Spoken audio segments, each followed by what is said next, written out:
Actually, he also owned where the photographer Brandenburg's place. In fact, the old Moose Lake Road went through Brandenburg's place and angled and fishtailed and finally tied on to Fernburg Road. And we know that from finding their coffee cups along the route and some coffee cans and so forth. Well, anyway, that's maybe enough on that. Ruth and I said, the interesting part was Hibbard's Lodge, 1927 to 65. That was 38 years.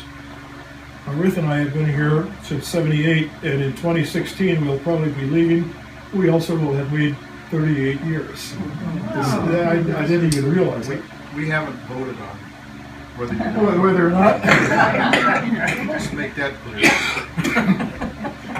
Mrs. Hibbard, Min was a nurse in Chicago, and she met George when he was in a hospital there, and they got married shortly thereafter. I think, Ralph can clarify, I think George and Min were both born very close to 1880, maybe 1880, 81, 82. Sound about right? 81. And that means that the guy was 47 years old when he came up and built that resort. Can you imagine at 47 coming to this place without a road and building a lodge and 13 cabins? I haven't figured that one out yet.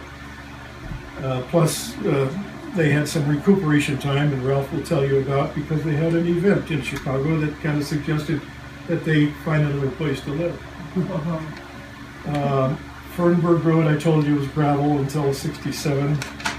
We would drive in the parking lot over there at Hibbard's, and in that day there were parking lots. People didn't drive individually, real convenient to each of their cabins, but that was a part of it. You know, the big thrill was to see the license plates.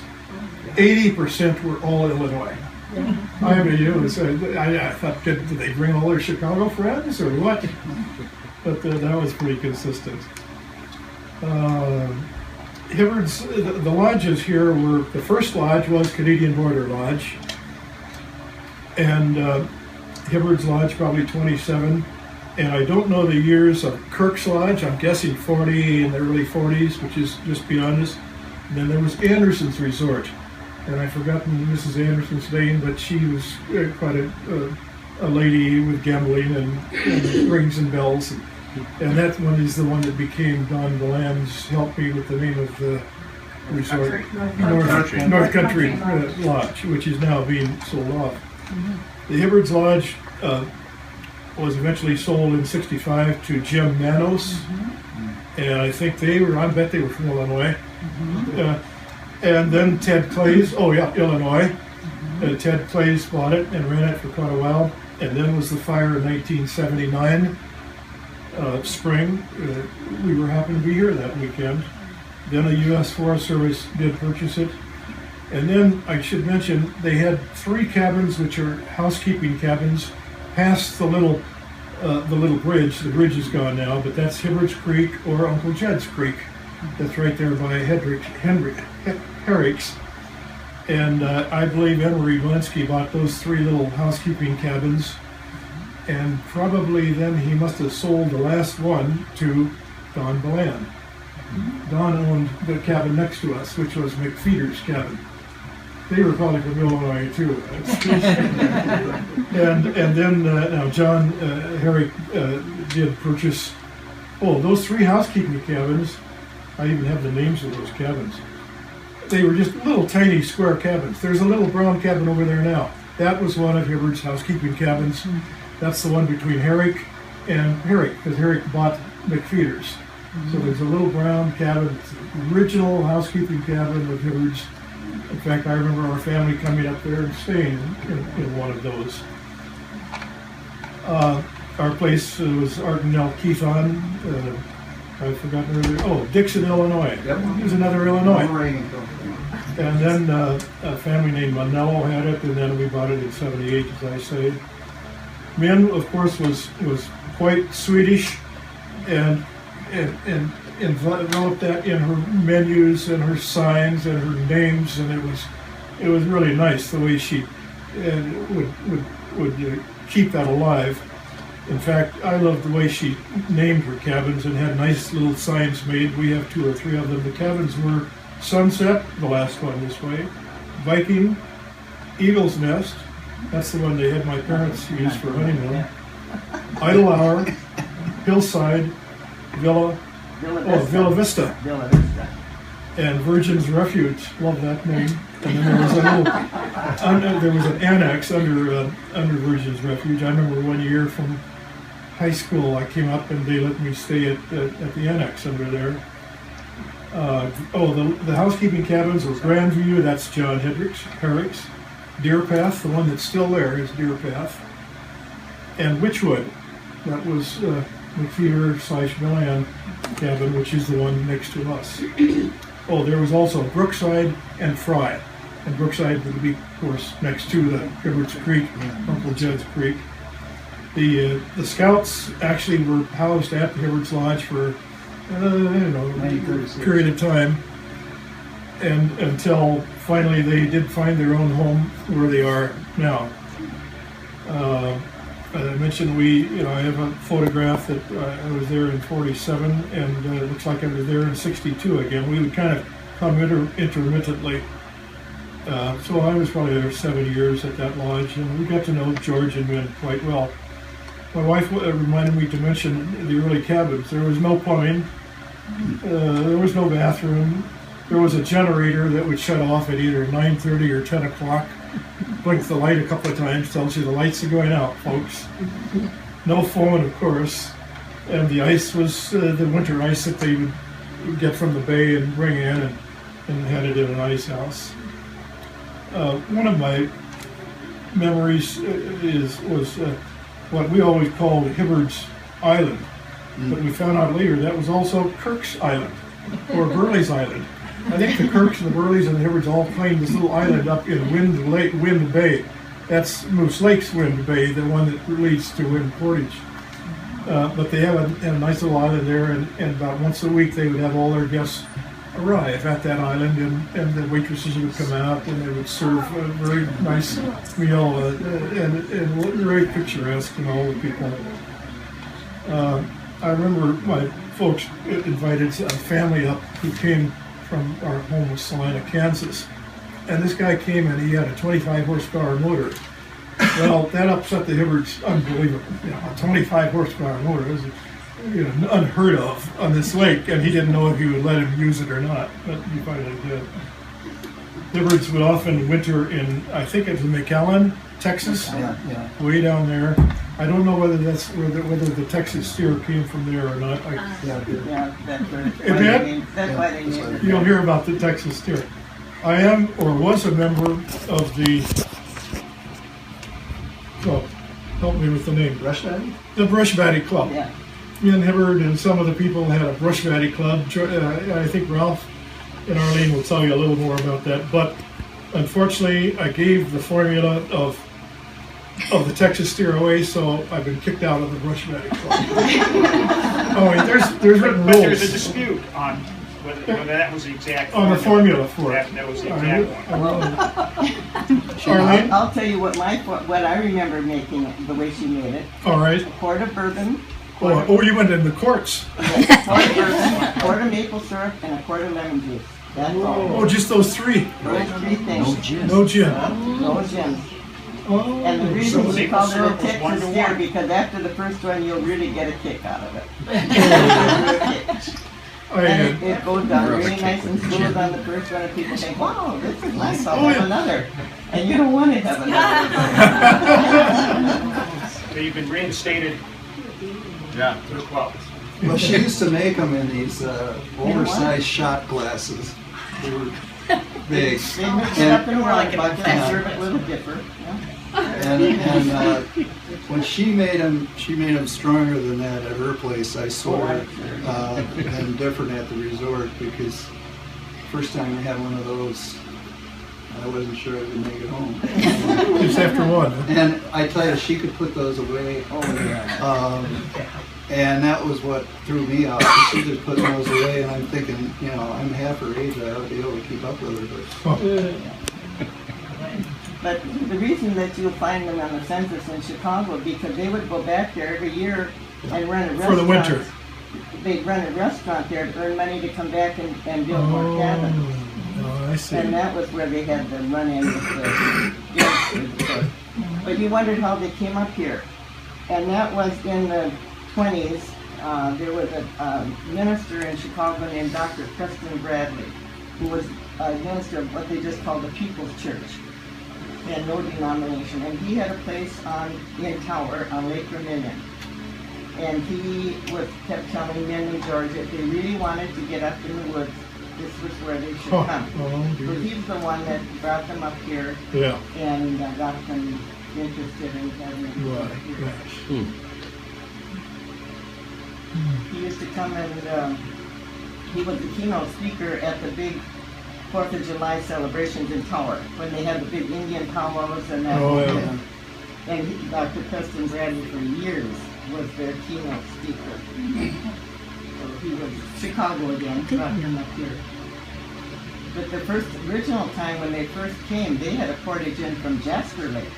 Oh my goodness. Yeah, that was the end of the road at Jasper. Wow. Yeah.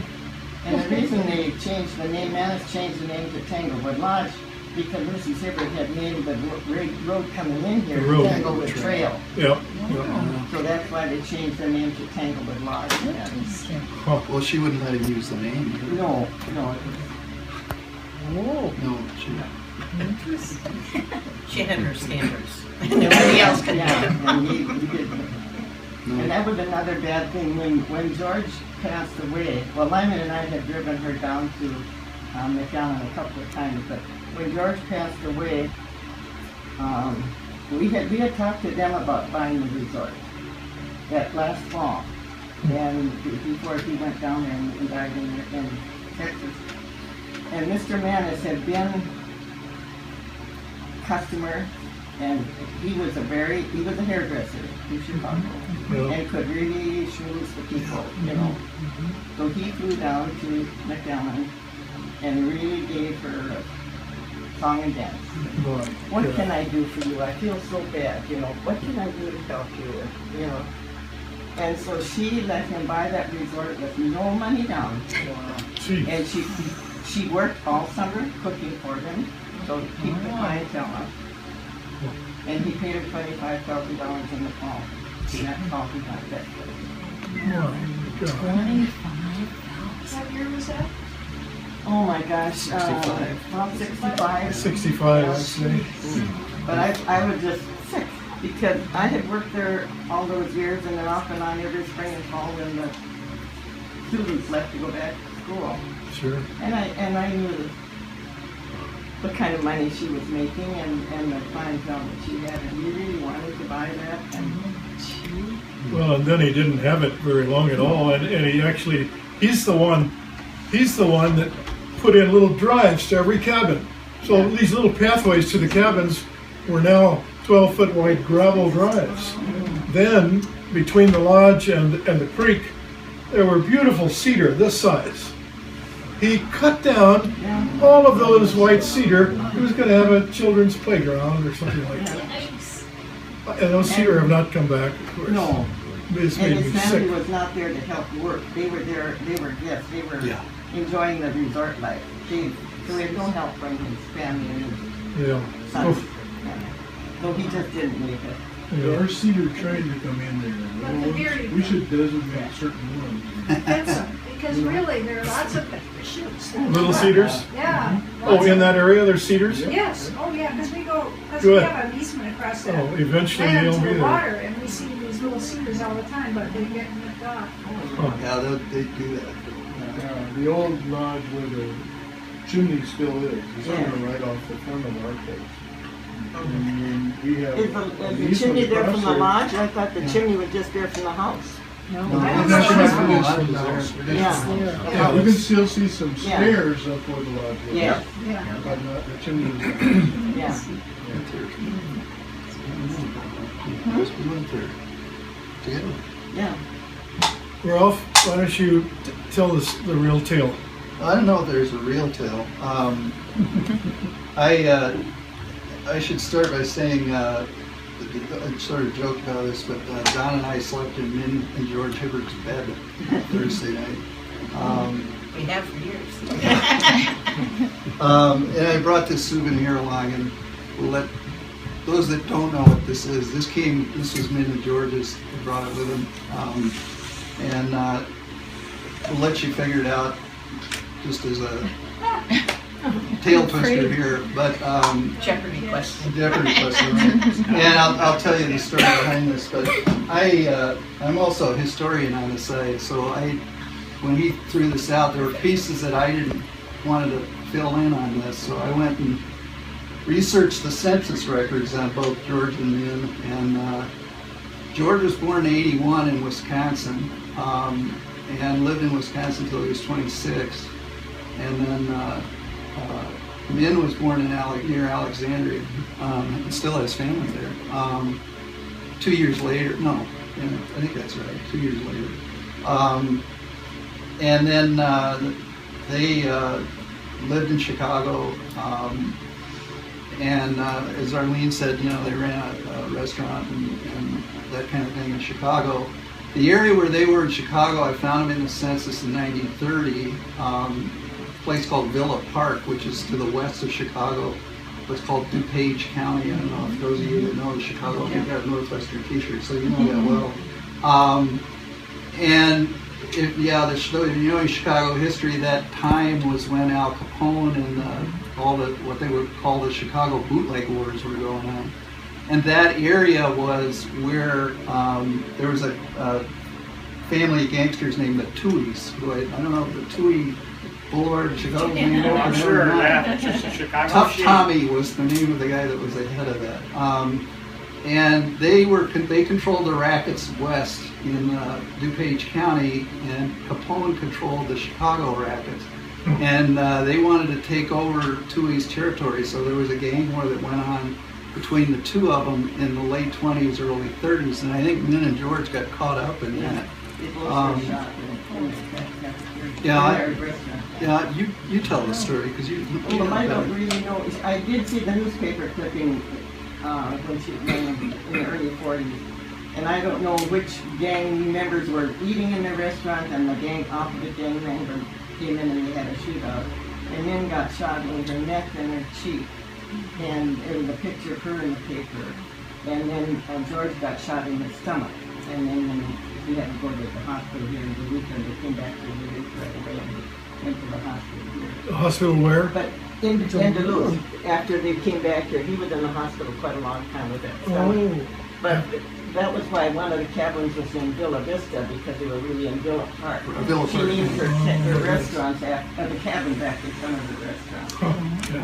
And what was the name of the restaurant in Villa Park? Villa Vista. Villa That was Vista. the name of the restaurant. Villa Villa Vista, Vista. and that's what she named one of the cabins here at the resort.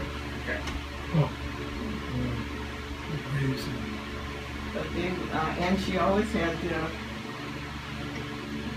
illegal booze, in those days she had a slot machine hidden too, so that some of her friends that came from Chicago that were used to the gangster life, they could play the slot machine. Is it true? I always had the idea that they did not want people to really know the whole story. I didn't learn it until many, many, many years later. No, they kept a lot of that Very quiet. I see. because they did not want the gangster trade up here. They wanted. Right. She had such very high class customers. One I remember is Mr. Snow, who was the owner of the Chicago Sun Times or whatever. They all stayed in the house. That they all had the pride, but very, very high class customers. So that part of her life she wanted to keep hushed up.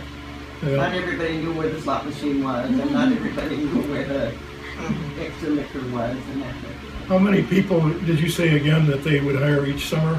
There were 6 girls. 2 were always in the dining room. The other 3 were cabin girls.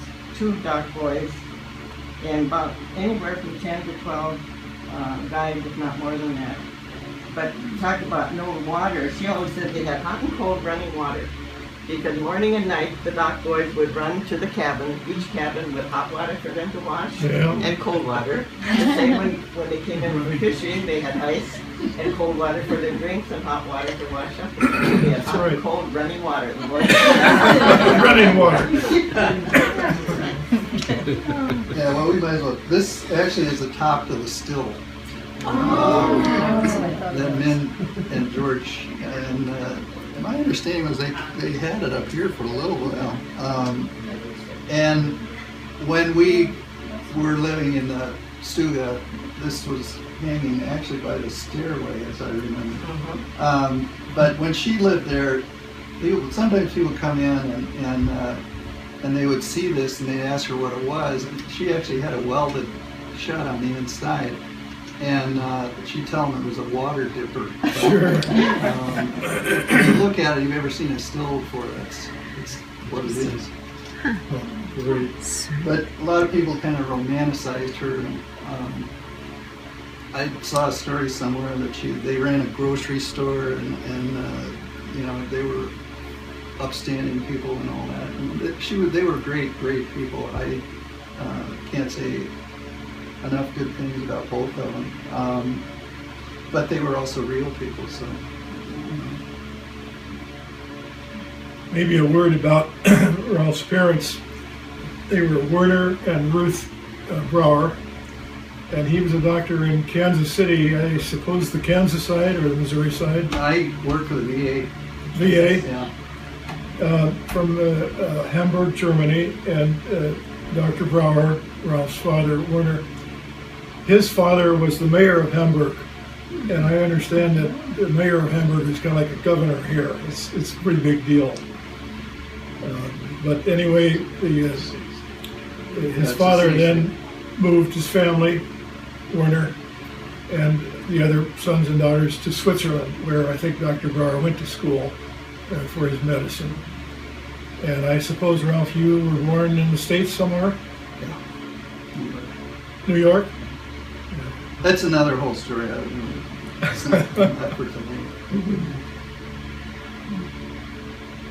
Yeah, I came up here in '58. We were living in Kansas, which is another tie that we have, and had heard about Camp Easton up here. Bill Easton was a track coach at KU, ran a camp over on Little Long, and used to bring his track people up here and work for as counselors in the summer. In fact, one of the folks that was there was Cliff Cushman, who won a gold medal. I think he was 60, or silver medal, 1960. So there were all these. When I was up there as a camper, there were all these sort of now famous people on Kansas University track team. And then it was sold to Doug Bogle, who was a football player at Michigan State on 2 undefeated national championship teams at Michigan State. So we were kind of a jock camp, I guess, is sort of our reputation. When you were talking about Widgie, you must have been here then about the same time I was. Yeah. So you knew about Camp Armin Ball then. Oh, yeah. Yeah. And Armin Lure, who was before involved. Yeah.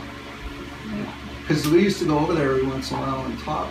Doug and Armin knew each other pretty well. So, I remember going over there and talking trip routes with people. So, you know, and then I 58, and then I worked there. So my folks had come up here, stayed at Burnside, or were going to stay at Burnside, and then didn't like the accommodations. And so the Chamber of Commerce sent them out to Hibbard's. And the rest, I guess, as I said, is history. What year was that? Your folks? 1958. 58? Yeah, it was the first year they stayed at Hibbard's. You know, and then they bought your place, and then what's now, I guess, Niesel's. That's the ones for sale for $248,000. Min asked them. $4.99. Yeah, I actually now remember Oh, yeah, the night 4. that happened. Min actually came to my parents and said, "I want to sell you my house." And There was a so- condition. well, yeah, you can fill in your piece here. Well, she said, I want you to buy my house, and they were a little flabbergasted. And at the time, Ralph was in graduate school, and then his 2 younger brothers were in college at Cornell.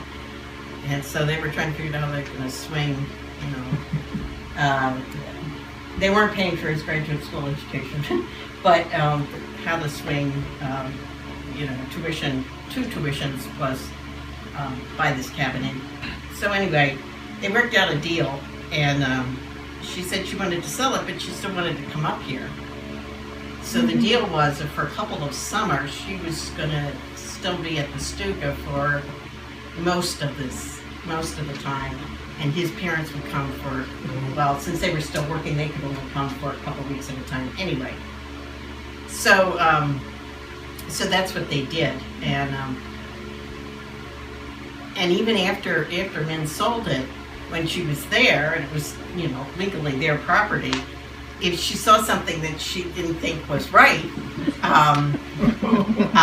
she would just fix it and put it on his father's bill. Wow. So one time they came up, and there in the kitchen there had been a cutting board where the counter right next to the stove was all butcher block. And they came the next time, and the butcher block was gone, and there was, formica counter or whatever there, and they weren't happy, and so they asked Min about it, and she laid the blame on Ralph and I and said that when we were there, that we had burned it or something. I don't know. And my mother-in-law said if they had done something, they would have told us. They wouldn't have just ignored it. And after that, they couldn't wait for Min to decide to stay in McAllen. So Min had her, like I said, she had her little corpse. There used to be a really nice path from that cabin all the way through. Is it still? It's not a nice path. Oh, it isn't anymore? It could be. It could be. Well, it was really a nice Yeah, path. if I got my chainsaw between mine and theirs. Well, she'd have Lyman and I come up almost once a week. She'd always have, and some little thing I want you to do, she wanted to oil some hinges or just, and the first thing we'd get there, well, let's have a cocktail. She just wanted company. But then we'd walk over to when Manasses had the resort, we'd go over there for lunch or dinner, and she'd hang on to my arm. If she saw a twig in that path, boy, her fingernails would. She just hated when people didn't take care of the whole thing. Everything had to be. She's probably flipping. no, that was the Brush Batty Club. Was the name, or what they call? Everyone along that path knew each other really well, and the Brush Batty Club was put together, and it was all the people that owned cabins from the Stuga to the resort, and every afternoon that people would gather at one of the cabins for cocktails and that sort of conversation, whatever. And there actually was a rule book drawn up, of which I told Kent one of the rules was you weren't allowed to divulge the formula for Texas steers. And there were a bunch of other rules that Min had written up, and I tried to find those because I knew we had a copy of it somewhere, but I couldn't find it. But that was what life was like along the lake, in the 60s, early 70s. She had her cocktail parties up above the woodhouse. Well, those, those other When it ones. was her turn to have everybody above the woodhouse. George's brother, Lou, and Becky, his wife, Hibbard, had one of the cabins, and it was Don and Carol's. Lou Hibbard was there for quite some years. I don't know where he lived. You mean originally? They were from Ohio, Cincinnati. Ohio? That's right. Okay. Yeah, nice people. Well, there have been a lot of nice people in those cabins over the years. It's just a shame how fast people come and go. But when you talk about the path, that path was like a road. When we first had Well-worn. yeah. Cocktail path. Yeah, you bet. And then in 1976, Ralph's parents retired, and they moved up to the Stuga permanently. Yeah, you're right. And that's where Ralph's mother died. And when everybody came for the funeral in '81, all the neighbors were very kind, and they let us, have the extended family stay in the various cabins, because obviously there wasn't room in the Stuga. So, but his dad couldn't stay after that, so he sold. That's why he sold and moved to New Hampshire because he just said he couldn't stay there. But your parents and mine were the few ones that stayed out here all year. Yeah. Oh, I remember my mother talking about the cocktail path. 40s or early 50s. And I think that the Kirks started, Neil and Lena started building Kirks in the late 30s or early 40s. My numbers aren't that good. I've got a photo album of the construction of Kirks and a lot of the area that's got some dates on it. And I meant to look at that prior to this, but I didn't get that far. But Ruth and Bill Burley were guests at Kirk's, similar to the way that Hibbard's eventually changed hands. And I don't know exactly what got them coming up to the Ely area in the first place, but they wintered in Palm Springs and lived in the, I believe, the Illinois area in the other times of the year, I think. I'm not exactly sure. My great-grandfather's last name, Burley, he changed from Belducci. He was first generation an Italian living in the United States, moved over, and he was told that he wouldn't get very far with an Italian name like that. And Kirk's is, if you're not exactly familiar with the location, if you take the island that's just off here to the north, the one closer to us, and go all the way to the east end, and then come back to our shoreline, you'll kind of get an idea where Kirk's Lodge is, between Betty Page's place and Anderson's, or that little gray boathouse, if you're familiar with some of the structures on the lake. So my dad first came up here when he was 5, and Kent and I figured that would have been 52. I guess he was put on a bus and sent up here at age 5 to spend some time with his grandparents. I don't know if he was up here, he may have very well been up here before that, but I think he was tarred and feathered. sent up, man. His parents, Eugene and Jean, lived in DuPage. You guys talked about DuPage County. But he came up, and then eventually his brother Tom came up, and their younger brother Jeff. So all 3 of them eventually worked the resort. And Tom moved on back to Chicago and became a police officer. Jeff, eventually, when the resort sold, he was in college, I believe, and then he lives in Alexandria, Parker Prairie now. But the resort was bought by the government, I believe, in '82.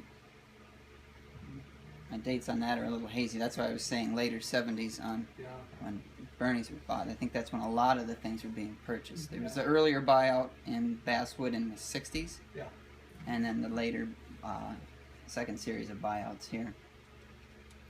But this house was in place before the resort closed. So I think this one started in 78.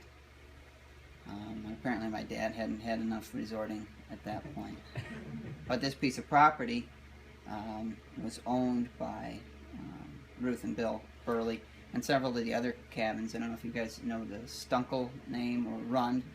If anybody was around here this summer and they saw the tall 6-foot blonde guy running around Logan, he's the grandson of one of the people that bought those pieces of Kirk's property, and several other of the pieces of property down the North Country Road. And Betty Page isn't up that way.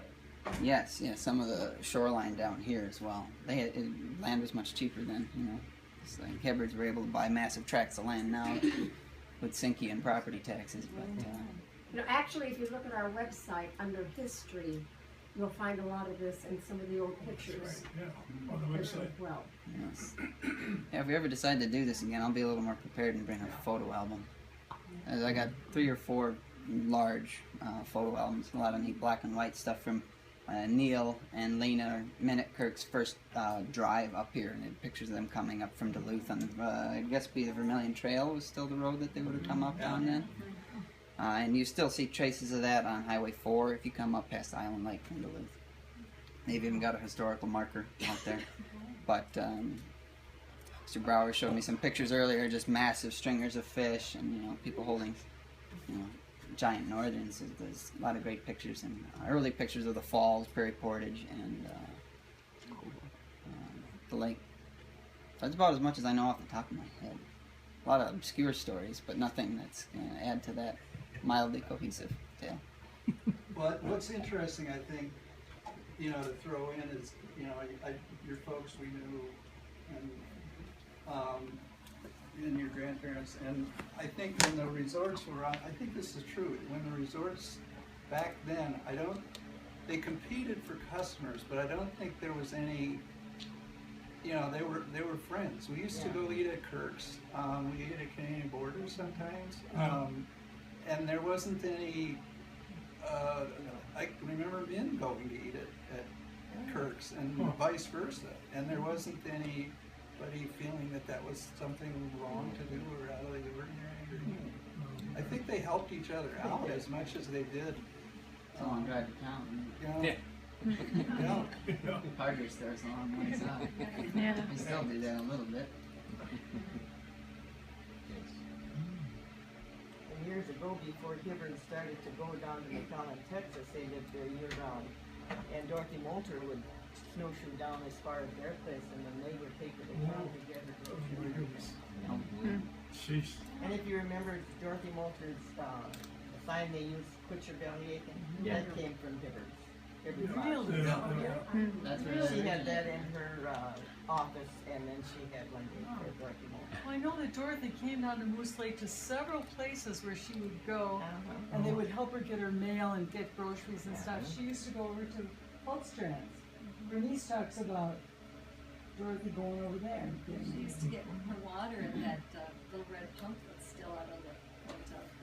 It doesn't work anymore, but A lot of history on this lake. So where did the Hibbards come by that "quit your belly aching" phrase? Because that's kind of Well, all over bumper stickers now. Good That's, question. Well, I did, but Good she had question. one of the caretakers that helped build some of the cabins and was a guide, Austrian George. You've all heard about Austrian George from years back. When he would lived there and caretake the place in the wintertime, and that's what he spent his time doing, is making the signs for all the cabins. Then they all had that crooked edge on them, sawtooth edge. He made those. I didn't know that. Austrian George made all of those. Jeez. And the little windsock guy that they had at the end of their dock, the little policeman that comes back, Justin George would make things like that. But he's the one that cut the original "Quit Your Belly Aching" sign that was in the Hibbard's office, and she, the store there where they would come to register, and she always thought some of them couldn't figure out quite exactly what that was saying, but, but I know she. But she's the one that gave one to Dorothy Moulton and told her she should have one up there. That's interesting. Yeah, that is. Another, when you threw that out, another interesting side story. The creek was called Hibbard's Creek, but before that, some people used to call it Uncle Judd's Creek. Uncle Judd was Judd Cleveland, and may or may not have been the illegitimate son of President Grover Cleveland. No, they were related. And I don't really know if that's true or not. There's a photograph. But if you know your history, that election, one of the slogans Cleveland was accused of fathering an illegitimate son, and so one of the phrases they used to shout in the public rally was "Ma, Ma, where's your pa?" We could memorialize this by writing it down. But There's a house on the Lookout Road, or I mean not a house, but there's a place, supposedly where it was house was off Lookout. Yeah, that's where his base was. There's also, have you hiked back to where that foundation is? We haven't found it yet. We It's know just on about the other where side it's of that supposed to be, creek, but we right? haven't actually found it. Whose house? But doesn't your mantle come from there? The mantle in the fireplace on our home that was built by my dad, the mantle is a log from Uncle Judd's cabin. It's now a log from the illegitimate son.